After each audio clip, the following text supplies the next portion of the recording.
What's up, buddy? Welcome back to another deck profile and discussion. This week, we're going to take a look at a deck that I call Sacred Ra, Sacred Beast Ra, however you want to spin it. We're trying to get Ra out to OTK our opponent. With the most recent points list, I was taking a look at a couple decks that I wanted to bring to the table and show off to you guys.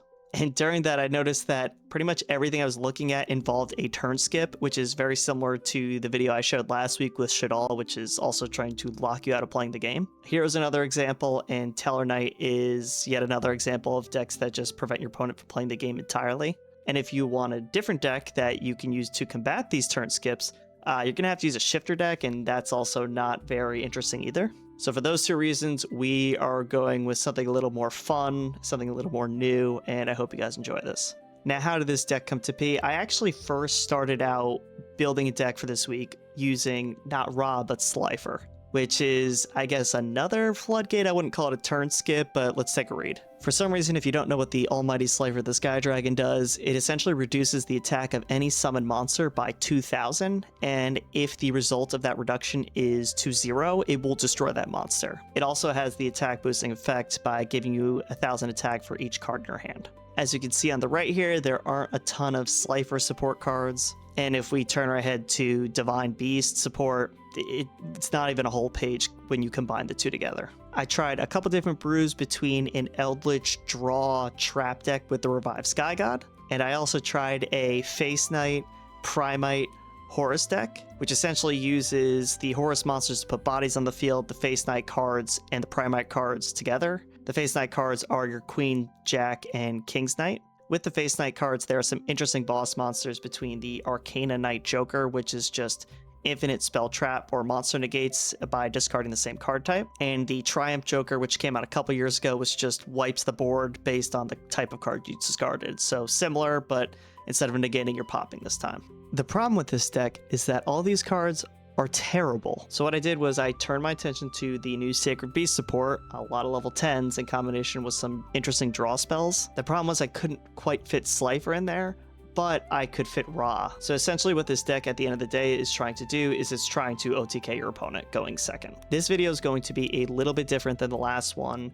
Instead of doing a very detailed card by card, having a full flushed out deck, I have a short extra deck of 4 cards and a side deck of just 1. The reason being is those spots don't matter to the game plan that we're trying to achieve here, so you can really just do whatever you want with them. For those who don't know, these are not the old Sacred Beast monsters. These are the new retrains that just released in Chaos Origins. Also to note, this deck does not include any of the support that came out a couple of years ago. I think Ravael got like a recent retrain. It's just using the new one that came out this July. So with that, let's talk about the game plan and go into the card by card. Starting things off with Ravael, this searches any Sacred Beast monster in your deck and then allows you to discard 1 card. It also has an Obelisk-esque quick effect. By attributing 2 other monsters, or Sacred Beast monsters specifically in this case, you can destroy as many monsters as your opponent controls as possible. It also has a 1000 attack boost that doesn't matter as much because you're already going to have a ton of damage anyways. But as you can start to see, this card is very good at just completely board wiping your opponent. Next is the new Hamon, Lord of Striking Thunder. This monster does the same thing Ravael does in terms of searching, but for spell cards, and then you can discard 1 card. You're going to see a very similar theme with Uriah. It also has an effect where if your opponent's monster is sent to the graveyard, you can inflict another 1000. Again, that's not going to matter as much because we're trying to OTK our opponent anyways. Note that this is a once per turn effect. The Raphael effect and the Uriah effect, I believe too, are all soft once per turn, so if you needed to reuse them or could in any capacity, you could do so. It also has an effect where if it's destroyed by battle or card effect, you take no further damage this turn. This is better going first because if it gets taken off the field, your opponent can't OTK you. But nevertheless, it's not relevant to our game plan, so we'll just move on to the next monster, which is Uriah, Lord of Searing Flames, the new version. Again, this has the same add effect and discard, this time for a trap. There is a specific trap in this deck that you want to search and discard because it allows you to fuse into the new fusion monster. It has a similar attack gain effect. this time 1,000 attack and defense for each trap in either graveyard. And this is not specific to continuous traps, please note that as well. It has a soft once per turn to target a spell or trap on the field and pop it. I believe this is similar to the original Uriah. Neither player can activate cards or effects in response to this card. So if your opponent has something set, they can't save it because if you use the effect and target it, it will be popped. So those are the 3 Sacred Beast monsters. Note that they are all level 10. We'll get into that in a few minutes when we talk about the consistency and card advantage that we are trying to achieve from this deck. Next is our normal summon of the deck, the Martyr of the Sacred Beasts. On summon, this card allows you to place a Sacred Beast field spell or continuous spell or trap from deck. You'll understand why we're playing 3 of each of the continuous spell and the continuous trap, as you can see here and here, when we talk about them individually. But for now, let's talk about the other effect. If you control a Sacred Beast monster, you can special summon 2 additional Martyrs from hand, deck, or grave. Now, why is this really good? This is best in combination with Ravael, especially if you're going second, because you can use the Martyr. If you have Ravael on field, you can summon 2 more from deck, use Ravael's effect to tribute them both, and wipe your opponent's field of all their monsters. It also has a recycle effect during your opponent's end phase, where if a Sacred Beast and this card exists in your graveyard, you can add the Martyr back to your hand. Again, not important to our specific game plan, but it's there if you want to play around with different versions of this deck. For the final Sacred Beast monster that we are playing, again, this is a newer card. It is a retrain of the creator, I believe, which is kind of cool. However, this card I feel like is more known for being a thunder monster that activates its effect in hand. So theoretically, you could play Colossus if you build a going first version of this. You'll notice that in my extra deck, I also have the 1 Varudris. I'll talk about that when we get to it. Nevertheless, you'll notice that this deck is very lowly pointed. Obviously, you have the Pot of Greeds in there, which are inflating the points significantly. So you could theoretically play, 1 or 2 summoners and a Colossus in the extra. But what this card does is it allows you to reveal itself, discard a card, and then if you do, special summon a Sacred Beast monster from your hand. But what this card does do is it reveals itself, discards a card, and if you do, you can special summon a Sacred Beast monster from your hand, other than a level 8.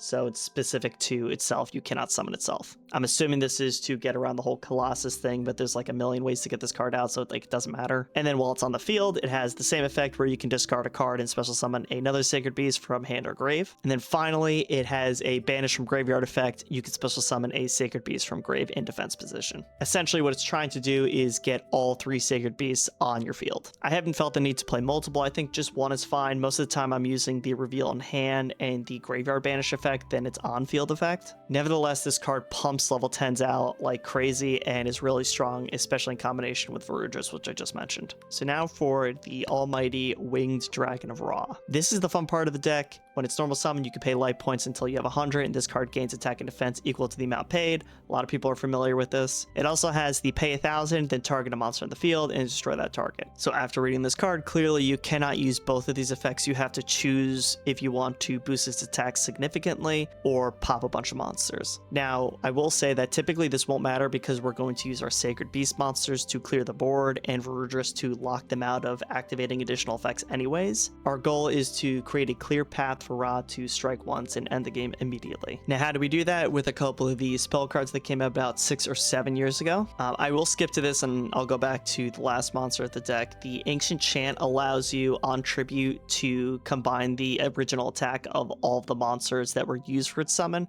to increase Ra's attack by that amount. Meaning, if you use the pay life points effect in combination with this, so long as the monsters you were attributing have 100 attack, you can OTK your opponent assuming they are at 8,000. Now for Sphere Mode, this deck really just has its board breaking capabilities. You're trying to end the game again on turn 2. If there is a world where you are stalling out an additional turn or 2, you could use its effect to summon Ra from deck, make its attack 4,000, but it's not going to come out. Now we're going to get into the spell cards, specifically the Sacred Beast release, which is another new spell card for the Sacred Beast archetype. This card allows you to add 3 Sacred Beast monsters with different names from deck to hand, so it's already off to a crazy start, and then allows you to discard 2 cards. Most of the time I'm discarding dead cards. Sometimes you'll see multiples and you can just discard whichever one you have multiples of. It also has a graveyard effect to banish it, and then you can add a level 10 Pyro, Thunder, or Fiend, so the Sacred Beast retrains from deck to hand. This effect again, probably not going to come up frequently given the game plan that we're trying to achieve. Next, we'll talk about the Thunderclap.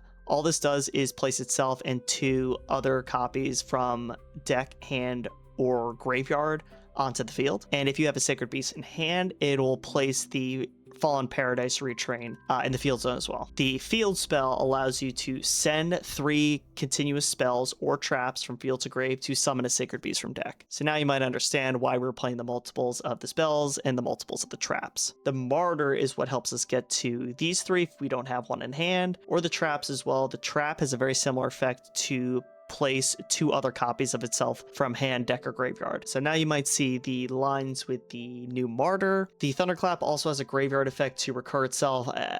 Again, we're trying to end the game on turn 2. Now for the Fallen Paradise, which leads off with thrice per turn.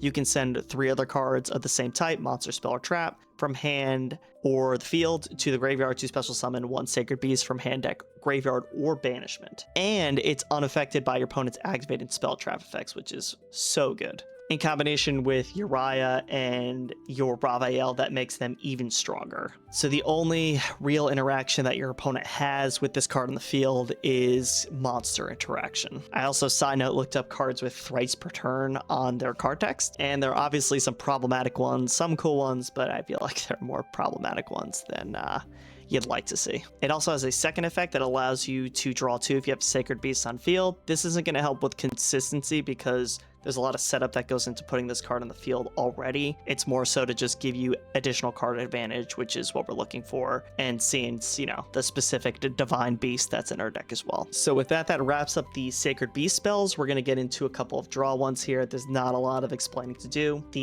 I don't know how to pronounce this card, but it's 10 monsters from your hand or face a field to the graveyard whose total levels equal 10 and draw 2 cards. Obviously, we're playing a lot of level 10s between the 3 Ravael, the 3 Hamon, the 1 Uriah, the Ra in the Ra Sphere mode, so that is 9 total. Pot agreed, draw 2 cards. We're trying to see Ra. This card helps us get there. Before we get into the Ra spells, I want to talk about this monster down here because it also involves drawing. This card I think is more prominent in like a Testina type build. It is a level 10 Aqua monster. If a level 10 monster is sent to the graveyard except for the Fountain Spirit, you can special summon this card. Then you can special summon a monster from your graveyard to your opponent's field and draw a card. This lets us see more of our deck, but it can also put a 0 attack monster on our opponent's board for us to just run over. Not much more I want to add about this card. It just helps us see more of our deck, and I had 3 spots left and I felt that this card was our best option. So with that, we're going to get into the Ra spell cards. The True Sun God allows us to add the Winged Dragon of Ra, or 1 card that mentions it from deck to hand. So you can just add whatever missing piece you have between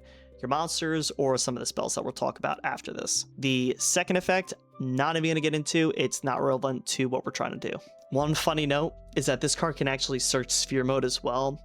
It will lock you out of your normal summon, so you have to be careful if you're going to try to make a Martyr play, but you can just clear your opponent's board if you want. Next is the Ancient Chant. This allows you to add the Winged Dragon of Ra from deck or graveyard to hand, and if you do, you contribute 1 monster during your main phase in addition to your normal summon set. And then it has the banish effect that I talked about earlier, where you can banish it and then the Ra that you tribute will gain the attack of all the monsters tributed. So if you tribute your Ravael and you tribute your Hamon, you can get to 8,000 attack. Now, you might be saying, well, can I just attack with Ravael and Hamon directly? Well, you could if they're both in attack mode, but there's a lot of effects that special summon these monsters in defense position specifically. That being the creator, and your opponent could be interacting with your monsters and, you know, hitting a couple off your board, especially the ones that are in attack position.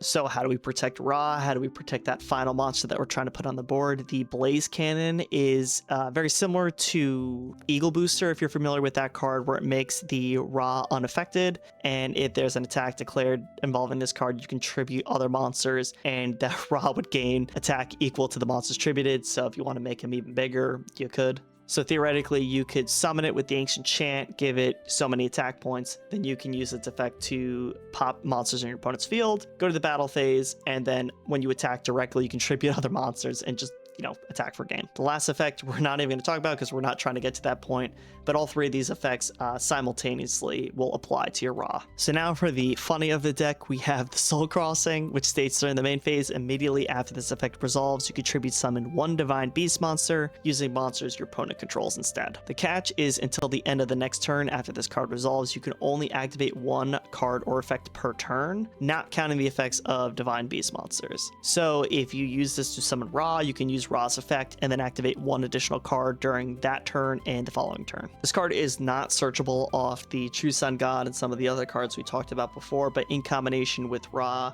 it could be very strong. Strong where it just ends the game immediately. Now, oh, it's a 2-card combo. How am I going to see both of them together? Again, that's why we play all the draw spells. There's a lot of cards that add the Sacred Beast monsters to hand so we can deck them first and then start drawing after. Now for the traps, we have the Abyss of the Sacred Beast. I'll be honest, I don't even know what this card does because I just use it as a additional card to summon more Sacred Beasts from deck. It looks like you can send 3 of the face-up trap to the graveyard to book a moon your opponent's card. I guess it could come up if you summon the Martyr first, place the traps, use the effect to book a problematic monster your opponent controls, but the main objective is to just send them to the graveyard to summon another from deck anyways. This trap, the Combined Assault, you will search off Uriah most of the time, and then you'll send it to the graveyard. It allows you to fuse into a Phantasm Fusion monster using monster from your hand or field by banishing this card from the graveyard. Moving on from that, we're going to talk about the extra deck here, the couple cards I want to mention, the Chaotic Phantasmal Sacred Beasts. This card has a couple of odd effects. There is a 2x per turn when it would be destroyed by a card effect. It's not. The once per chain up to thrice per turn, another one of these thrice per turn cards. You could target a face-up monster your opponent controls, quick effect, and negate its effects until the end of the turn, and then you can gain life points equal to half the attack of that monster. So you could see where in combination with Ra, you could also gain the life points here, give Ra more attack points to sacrifice with its effect. To summon it, you can again use the trap like I mentioned, or you can send all 3 from field to graveyard like a contact fuse. You just need 3 level 10 monsters that can't be normal summoned or set to fusion summon this card. So technically you don't need the Sacred Beast, but you're using the Sacred Beast in this deck. Do note that you can't use Ra or Sphere Mode as fusion material. I thought because they couldn't be normal summoned or set, you could, but it says monsters that cannot be normal summoned or set, period. That's what all the Sacred Beast monsters say. Ra and Sphere Mode can, they just have like a specific summoning requirement. Again, another way to put a big monster in the field and just OTK our opponent. Then again, we have to deal with our opponent's monsters. This is just another way to do that. Finally, I have Rudris. I don't have to do a lot of explaining here. I know it's a 20-point card. It is an Omni Negate, and then you get to attach an additional material to pop any card in the field. At the end of the day, it's just helping us clear our board and creating that clear path to just OTK. If it's popped, you can also destroy another card in the field. If you want the short version of this card, it's just pop, pop, pop, pop, pop, and it has that one negate. Before we get into a short clip, I want to talk about one more card that can be searched off Uriah, is the Awakening of the Sacred Beasts. This card has a very interesting effect, especially if your opponent is forcing you to go first. That allows you to negate the activated effects of monsters your opponent controls if you have 2 or more Sacred Beasts on your field. The other effects aren't as important. I just wanted to talk about this because there are going to be times where your opponent's going to force you to go first if you play this deck. So siding this alongside with some other going first cards is a strong option. So here I have a replay for you guys. This is me going second against a bot. I just passed my turn here. The attack doesn't matter. I just want to show you how I can deal with a couple interactions on the board.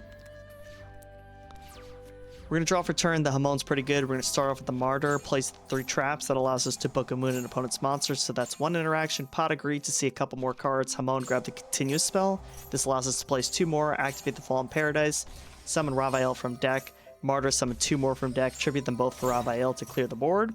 Then we will grab Uriah with the Ravael, grab the trap to fuse if we want, pitch that, activate the True Sun God. We'll grab Ancient Chant. Ancient Chant grabs Ra. We'll banish it to make Ra even stronger when we tribute it. Activate the Sacred Beast release to add 3, discard 2. Summon the Uriah, pop another spell and trap. Summon the Ra, and then attack for game using the Blaze Cannon. A couple things to note, I could have just made Ferrugus there with the 2 level 10s. I had a 5,000 attack Ravael, so in combination with the 3,000 attack Ferrugus, that was game. But let's say a couple of those monsters were in defense mode. Just wanted to show you a hypothetical scenario where we would just tribute some of the Ra and swing for game. So with that, that's the deck profile. Not as competitive as the one I showed last week. This one is a little bit more for fun, I would say. It might be better without the Ra cards. I just wanted to have fun with it and show you guys something that might, be a little bit more uplifting. That being said, appreciate you guys sticking around for this one and hope to see you guys in the next video. Peace.